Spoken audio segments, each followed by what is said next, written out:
Get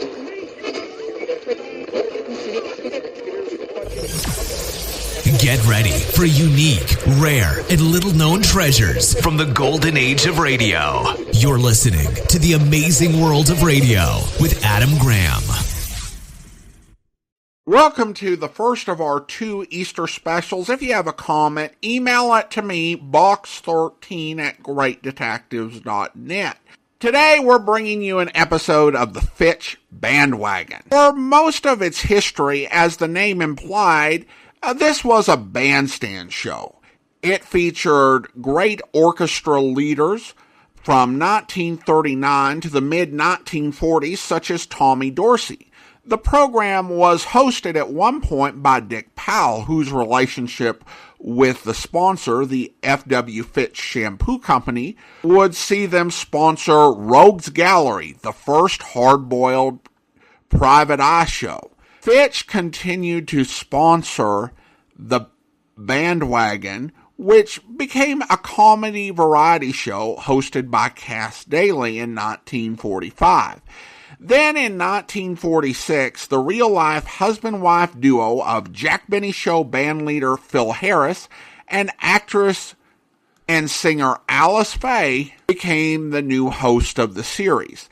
The show morphed over time into what would become the Phyl Harris and Alice Faye Show, one of the best-loved and popular post-war sitcoms that featured the couple playing fictionalized versions of themselves, with Elliot Lewis playing the role of a fictionalized version of real-life guitarist Frankie Remley. Harris and Faye had 2 real-life daughters, Alice and Phyllis. Unlike Ozzie and Harriet Nelson, they never had their daughters play themselves. They kept their real family life private. Phyllis, or Phyl, who was said to take after her father, was played by Anne Whitfield.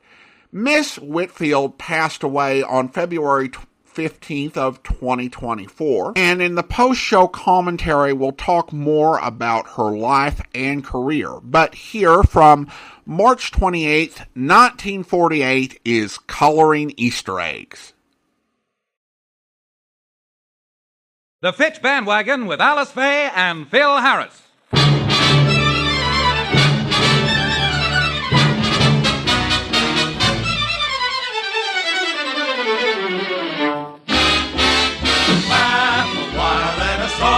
Style, use Fitch shampoo. Don't despair, use your head, save your hair, use Fitch shampoo.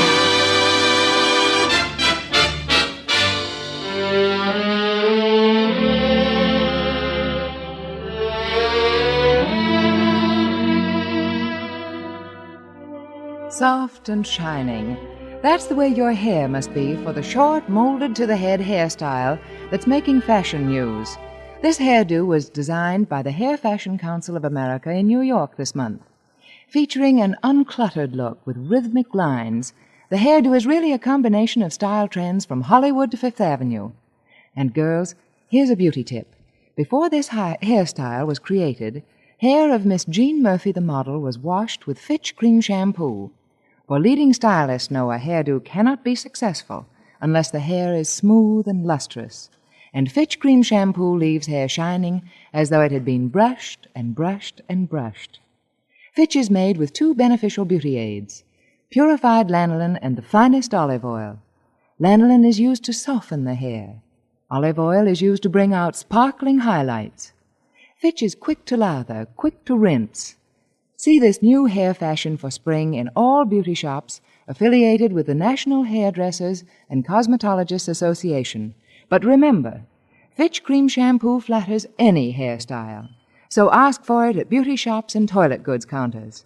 That's Fitch cream shampoo for softer, shinier hair. The F.W. Fitch Company, makers of Fitch Shampoo, presents The Fitch Bandwagon, written by Ray Singer and Dick Chevrolet, with Elliot Lewis, Walter Tetley, Janine Roos, Ann Whitfield, Robert North, Walter Scharf in his music, and starring Alice Faye and Phyl Harris.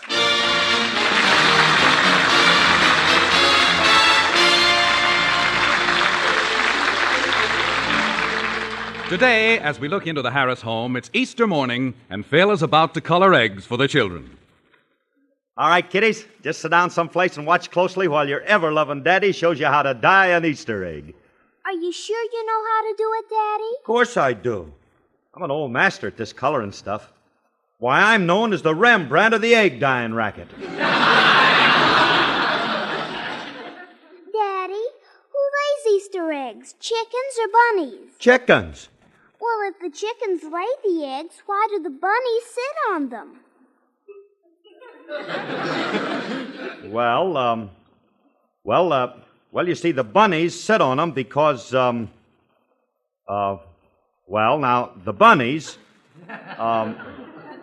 Phyllis, do you mean to stand there and tell me that you don't know?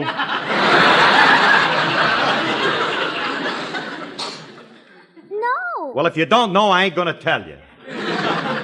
Why not? It's too obvious. Now, just be quiet while I dye these eggs. Can we help you, Daddy? No, now, Alice, don't touch a thing. This is a delicate operation and requires the skill of an adult mind. Children can't handle this stuff. Now, look, just hand me those 24 eggs and I'll start. You have to cook them first, Daddy. I know we have to cook them. Imagine a child trying to tell me how to do this. Now then, how do you want them cooked? Sunny side up or over lightly? Well, Phil, how are you doing with the eggs? It's a good thing you came in, Mommy. Daddy was just about to fry the eggs. Fry them? Phil, you're supposed to hard-boil them so the children can roll them on the church lawn this afternoon. I know, but I thought if I fried them until they were hard and flat, the kids could scale them and get more distance. Mother warned me about things like this, but did I listen? No. I had to be a wise guy and marry him anyway. All right. Of course, if you want me to do it the old-fashioned way, I'll boil them. No, you don't have to. I boiled them last night. All you have to do is dye them. And you'd better hurry, Phil. We have to get ready for church soon. Okay, honey, this won't take long. Let's see now. Gotta get the dye on the eggs.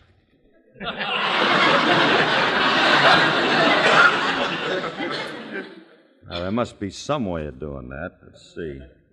Wonder how you get this stuff on.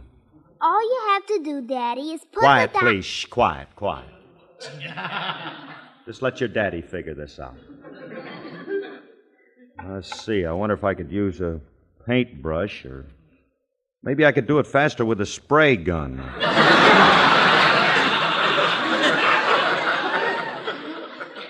Daddy, all you have to do is put the dye in water and dip the eggs in. That's the easy way. Phil, you'd better hurry. You still have to shower and shave before you leave, I'm trying to hurry, but this dye is hard to handle. It's kind of thick. Where'd you get it anyway? Oh, William made it for the children. He wanted them to have a fast dye that wouldn't come off. Fast dye. Ain't that just like Willie to think of something that would make the same eggs last for 2 or 3 years? Is Willie going to church with us? Yes, Phil. And after church, he wants us to promenade with him in the Easter parade. Oh, promenade in the Easter parade. Well, do tell. And what does Mrs. Astor's pet horse desire us to wear? Oh, stop it, Phil. It's kind of nice to walk down the avenue in your new Easter clothes. And wait till you see William. He's really going to be dressed up. Oh, that must be William. I'll get it. Wait a minute, honey. I want to go with you. Hey, kids, you finished dyeing the eggs. Come on, Alice. Hurry and open that door. I got to see how this character's dressed. Hello, William. Hello, Alice. Good morning, Philip. Well, get a load of little Lord Fauntleroy. Oh, Willie, you're a dove today, you kid, you. You're a pretty little thing. You're really rigged out for it, ain't you? Then you like the way I look, Philip. No, I don't, William. Oh, you look very nice, William. But don't you think you're overdoing it a little for Encino? Yeah, what is that get-up you got on anyway? It's nothing unusual. It's what I always wore on Fifth Avenue in the Easter parade. It's just a cutaway coat, striped trousers, a pearl gray Homburg, ascot tie, doeskin gloves, and cream-colored spats. Thank you, Grover Whalen.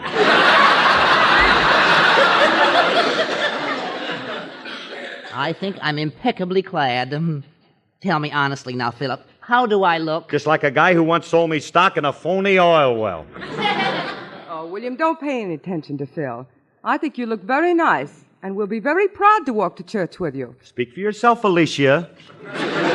I wouldn't be found dead next to him. Look at that layout he's got on. I'll be the best-dressed man in the Easter parade. I'm the picture of sartorial perfection. Although I do feel something is missing. I feel I've forgotten something. Your sandwich sign, no doubt.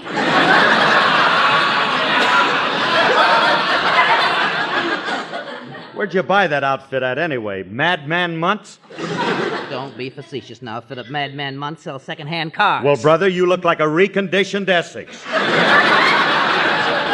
Look, I don't want to criticize you, Willie, on Easter, but I don't like that type of outfit. You see, well, I'm a very conservative dresser. Come again, Bub? You said something, maybe? All right. You know I'm conservative. How about the new suit I bought for Easter? It's just a plain dark blue with stripes. Oh, but those stripes. Coral, fuchsia, and chartreuse. The tailor that made it got seasick. Oh, yeah. By the way, Alice, where are the children? Oh, they're in the kitchen, coloring Easter eggs, William. Oh, how do they like that dye I made for them? Yeah, I meant to ask you about that character. What's with this dye making with you? What do you know about stuff like that? I happen to be very familiar with chemical formulae.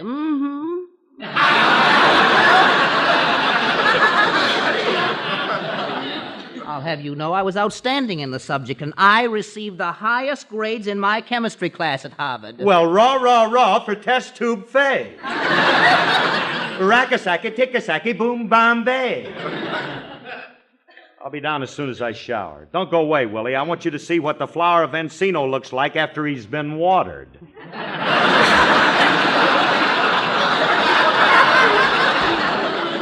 Phil, before you go up, see if the children are ready, huh? Okay, honey. Gee whiz, I hope the kids haven't spoiled my gorgeous Easter egg. That's the last of the eggs, Phyllis.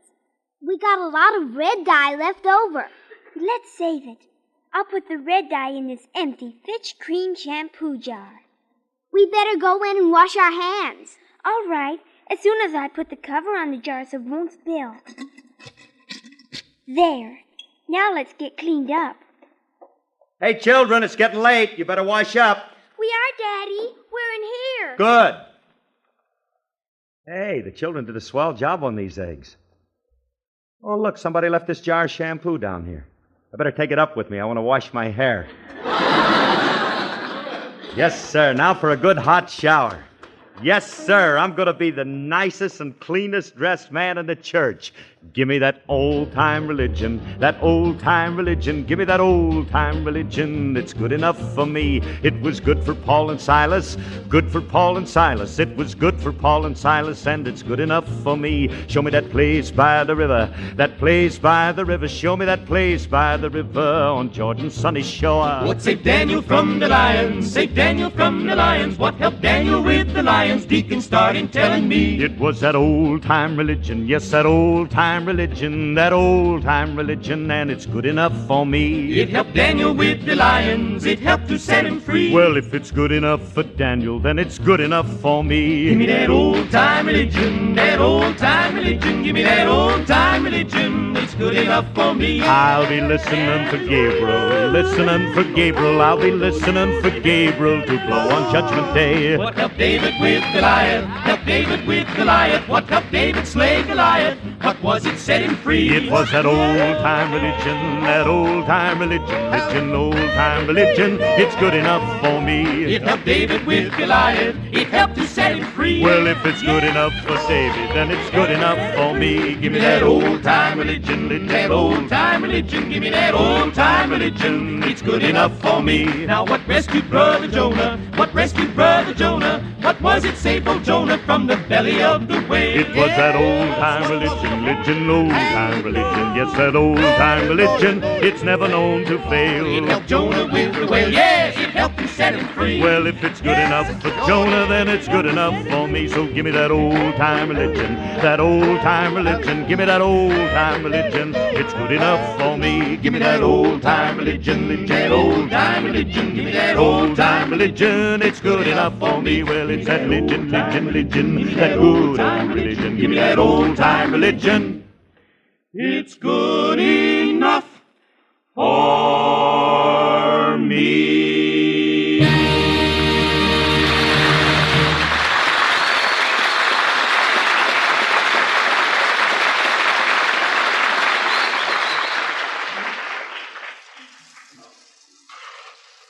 This is the first time I ever took a shower with a quartet and a full orchestra.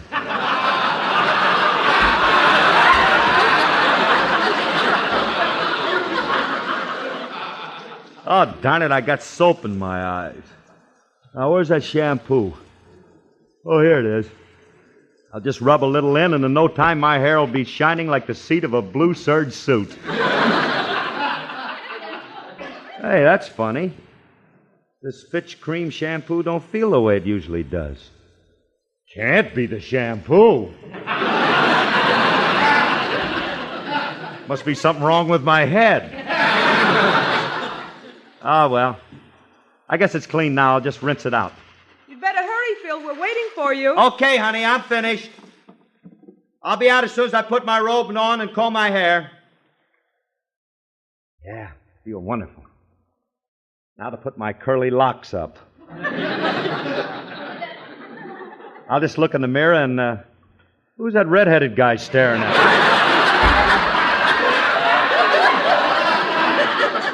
Must be one of the quartet. Look, Red, beat it before I...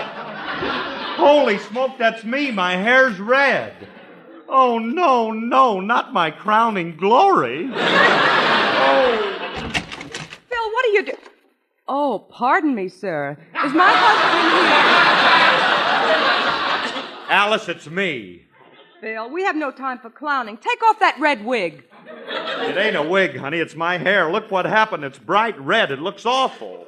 Oh, I think it's rather attractive, Ginger. In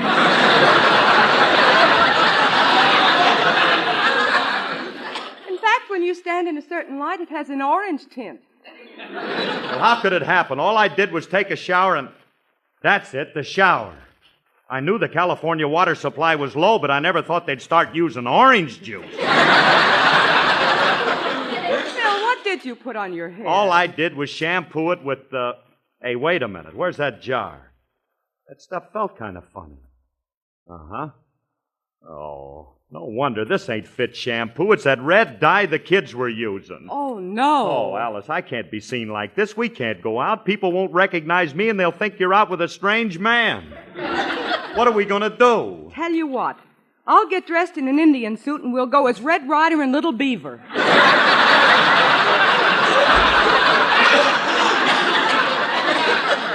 Don't be silly. They'll never believe you're Red Ryder. Oh, look at it. I'm rubbing it, and it gets worse. This stuff won't come out. Alice, look, I refuse to go out like Now, this. you'll have to go. The children are planning on it. Besides, if you wear a hat, nobody will notice it. Now, get dressed. I'll wait downstairs. Oh.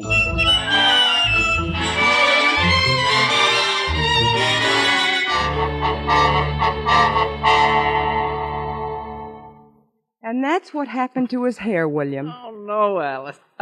Oh, now, look. Now, please, wait a minute, William. Now, wait a minute. When he comes down, don't say a word about it or he won't go out. Uh-oh, here he is. Oh. Now, William, pretend you don't notice anything different about him. Yeah, very well, dear. Yes, I'll ignore it completely. Alice, listen to me. For the last time, I haven't got a hat, and I just can't be...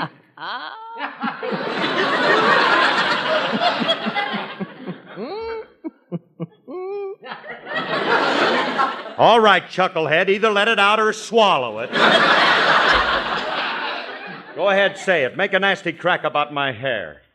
Very well, if you insist, Philip. I think it's the silliest-looking mess. William, how about my hair? You haven't said anything about it. You like my new style? Yes, Alice, it's most attractive. Who designed it? Oh, it's a new hairstyle designed by the National Hair Fashion Council. Mine looks like it was designed by the Heinz Ketchup Company. very becoming, Alice. It's shorter than usual, isn't it? Yes, you see, it's designed to go with the new look. It's the new hairstyle for the spring and summer of 1948. They call it the spring and summer convertible. Mm-hmm.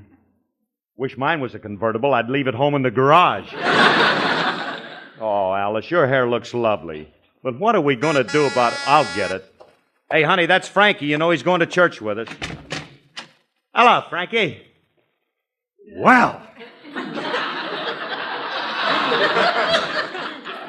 But ain't the last of the red-hot mama.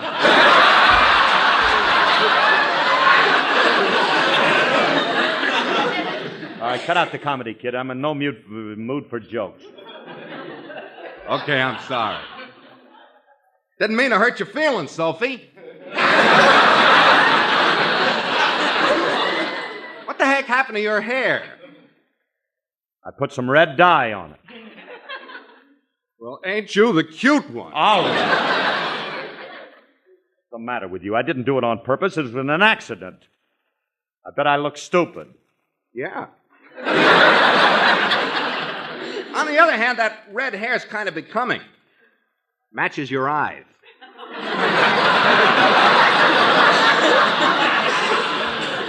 Look, Frankie, I can't go to church like this. This dye is fast and it won't come out. I don't have a hat. I can't even go out on the street. Hello, Frankie. Happy Easter. Oh, same to you, Alice.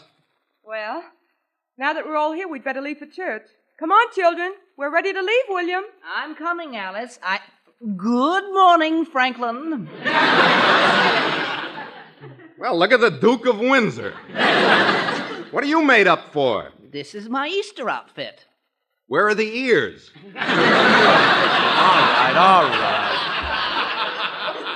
Wait a minute, everybody. I ain't moving out of this house without something to cover my head. I'm either going to have a hat or I'm not going out of this place. I got an old hat out in my car. You can wear that, Curly. Come on out to the car and I'll get it for you. Hurry up, will you, fellas? Oh, brother, life with father.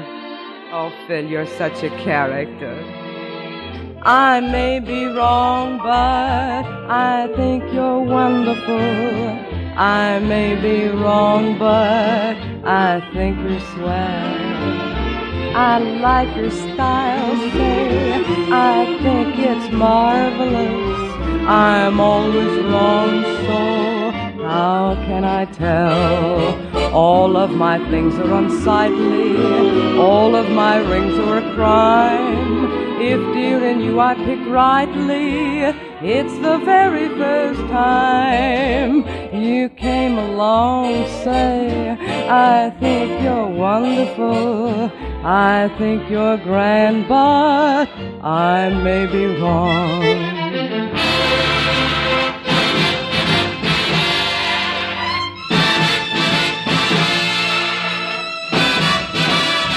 I may be wrong, but I think you're wonderful.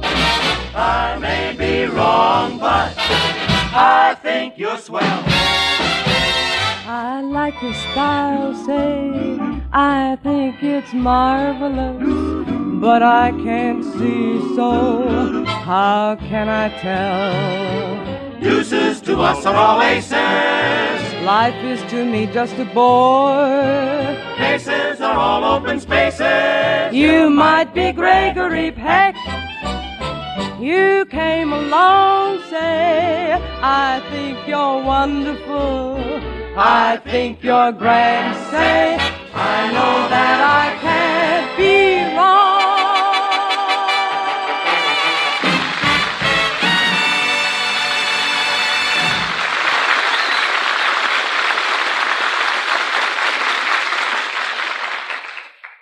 Hey, Alice, come on. I'm ready to go now. Well, thank goodness. It's about time. Phil, what on earth have you got on your head? Well, it's a hat Frankie had. It's a coonskin cap that he wears to go hunting. Oh, Phil, that looks awful. If you have to wear it, the least you can do is put it on right. What's the matter with the way I got it on? It's on backwards. With that tail hanging over your face, you look like the radiator on a hot rod. You look like the lady in a hot rod, You're awful sharp this morning. Go ahead, make fun of me. Make fun of me. Go ahead. Go ahead. Nobody's making fun of you, Curly. You're just self-conscious because you look so stupid. Oh, you don't look too bad, Phil. Now, come on, let's go, everybody. Now, Alice, do you mind if I walk with you and the children? I'm a little embarrassed to be seen with Philip. You're embarrassed. If it wasn't for that cheap dye you made, my hair wouldn't look like this, and I wouldn't be wearing this silly coonskin cap. Hello, Miss Faye. Hi, Mr. Remley. Hello, Julius. Hi, kid. Hello, Julius. Well, if it ain't Daniel Boone. Where you going, anyway? I'm taking my family to church. Well, watch the trail, Hawkeye.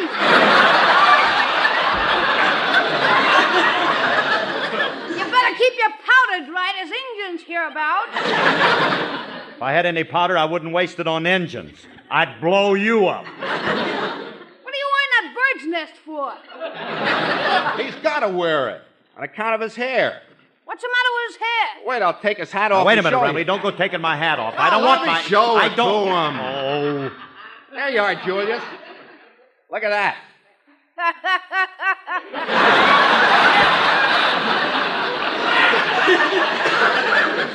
Did somebody give you a borscht rinse?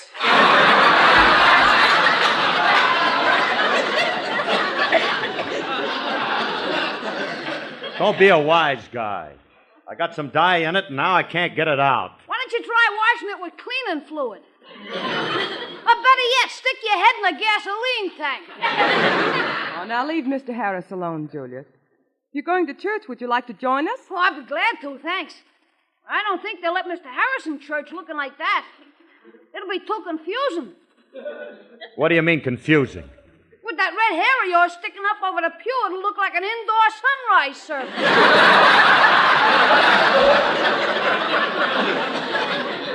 They won't even notice my hair, freshie. I'll wear my hat.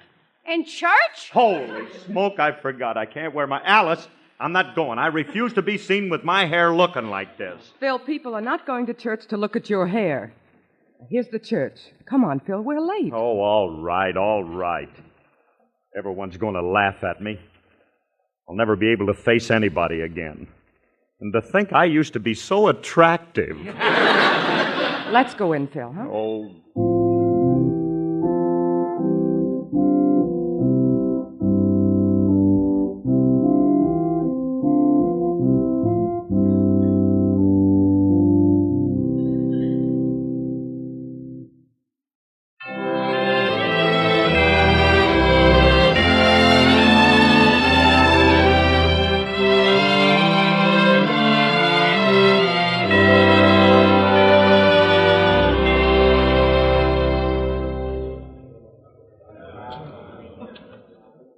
Wasn't the service beautiful, Alice? Yes, Dr. Foreman's service was wonderful. Did you enjoy it, Frankie? Sure did. Hey, what happened to Curly?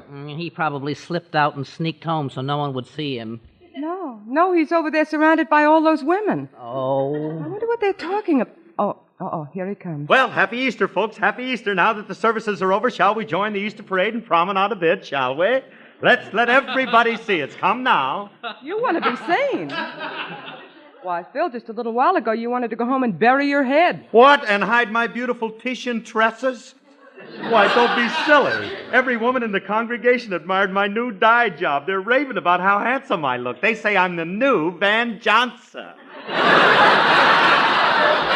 Oh, brother. Alice, you better take him home. Oh, no, you take him home. There'll be no living with this red-headed ball of fire. Oh, I'm the cutest one, eh, Frankie? This hair dye gimmick opens up new vistas for me. Yeah. Why, if they love me as a redhead, I'll fracture them as a platinum blonde. Oh, yeah, come on now. Let's cross over and get into the Easter parade. Phil, come back here. Don't try to cross in the middle of the street. Oh, let him go, Alice. Maybe he'll fall down an open manhole. Phil, be careful. There's a lot of traffic here. Don't worry about the traffic, honey. You see, they're all stopping to admire my beautiful hair. That ain't why they're stopping, Curly. Better put your hat on. Why? They think you're a red light.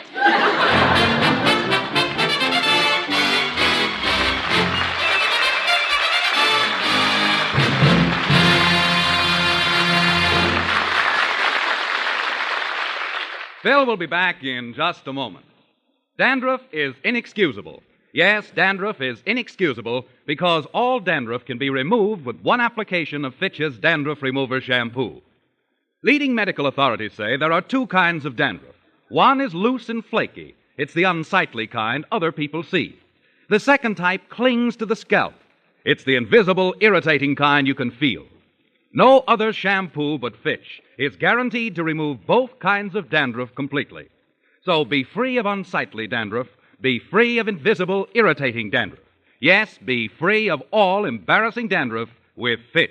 Fitch is the only shampoo made that's guaranteed to remove dandruff with the first application. And the Fitch guarantee is backed by one of the world's largest insurance firms. Remember, dandruff is inexcusable. So to remove your dandruff, switch to Fitch. Use it regularly each week. At drug counters, beauty shops, ask for Fitch's Dandruff Remover Shampoo. Fitch is spelled F-I-T-C-H.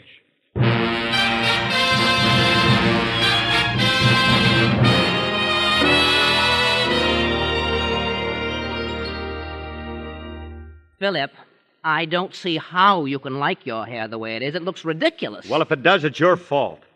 You had to go out and mix dye that won't come off. You could have bought a 10-cent package of egg dye that does come off, but you wouldn't spend that kind of money. You're too cheap. I am not cheap. No. It's just that I believe in nursing my money. Your dough don't need no nursing. It ain't never been exposed long enough to catch anything.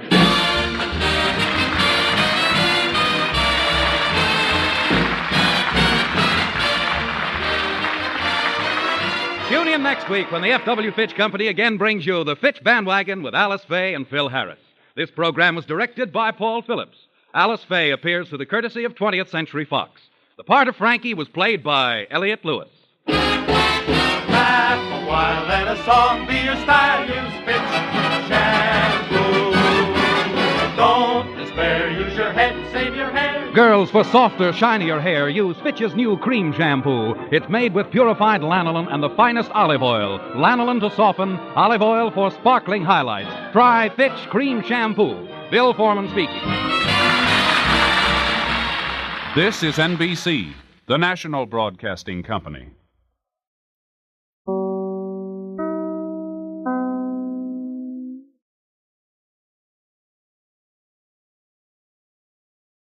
Welcome back. Well, this definitely reflects so many conventions of the time, including the idea of the Easter parade and the way that dyeing your hair anything other than to its natural color was viewed by men in 1948. Even though it's a different world 75 years later, I sympathize with Phil Harris. I wouldn't want to go to Easter with my hair looking like that.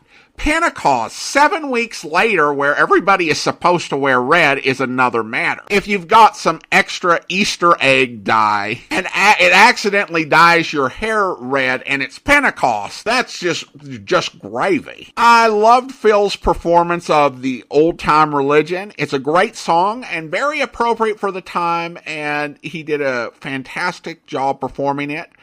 And then I love the way he followed it up by mentioning that this is the first time he took a bath with an orchestra and a quartet. Now, I should add that if, like me, you didn't grow up listening to Mr. Harris on the radio or the old tapes of the Phil Harris and Alice Faye show or Jack Benny program, you still have a certain familiarity with his work because he had some very well-known Disney animation roles. Most notably, he was the voice of Baloo in The Jungle Book. While Miss Whitfield didn't have a huge role in this episode, I want to take this opportunity to talk a bit about her life and career given her recent passing. Although, for those of you who listen on YouTube, because we're a year behind on the Easter, Thanksgiving, and Christmas episodes of The Amazing World of Radio, this will be coming to you later, but just can't be helped with our situation. Probably the biggest thing that Miss Whitfield was known for was playing Susan Waverly in White Christmas when she was 15. But she was a veteran radio actress by that point. In fact, she'd first been cast as a regular when she was 7 on the soap opera One Man's Family.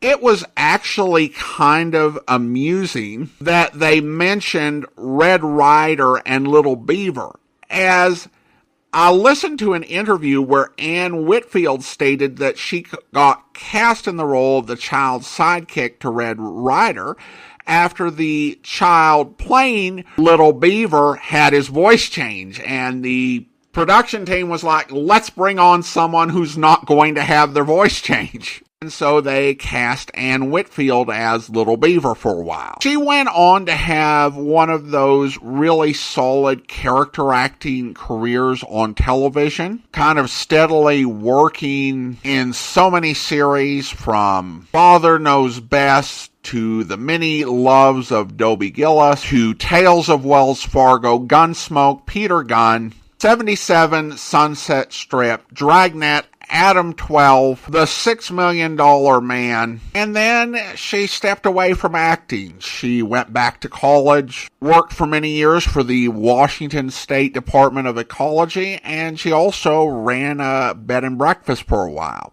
She was active with the Radio Enthusiast of Puget Sound, one of the country's largest surviving old-time radio clubs, and was very generous with her time and answering questions and sharing about her experiences working during the golden age of radio, and gave a lot of interviews not just to reps but also to other fans and groups over the years. She was 85 when she passed away, and it was the result of what was called an unexpected accident. And by all accounts, she'd been in good health and good spirits throughout her life. She turned 85 last summer, and she and a friend celebrated by going and hiking the Dolomite Mountains in Italy. And she celebrated the 70th anniversary of the production of White Christmas. Not the release, which will be this year, but the 70th anniversary of it being produced, by screening the film with her family, and she posted a picture of that onto social media. By all accounts, she was a remarkable person, and fans of the golden age of radio should appreciate her not only for all of the performances that she did in radio, but for her ongoing support and availability to so many fans over the years. And now it is time for us to thank our Patreon supporter of the day. And I want to go ahead and thank Nolan. Nolan has been one of our Patreon supporters since April of 2018, currently supporting the podcast at the rookie level of $2 or more per month. Thank you so much for your support, Nolan. And that will do it for today. We will be back with you tomorrow with our final Easter special before going on hiatus until we start our summer series. In the meantime, do send your comments to box13@greatdetectives.net. From Boise, Idaho, this is your host, Adam Graham, signing off.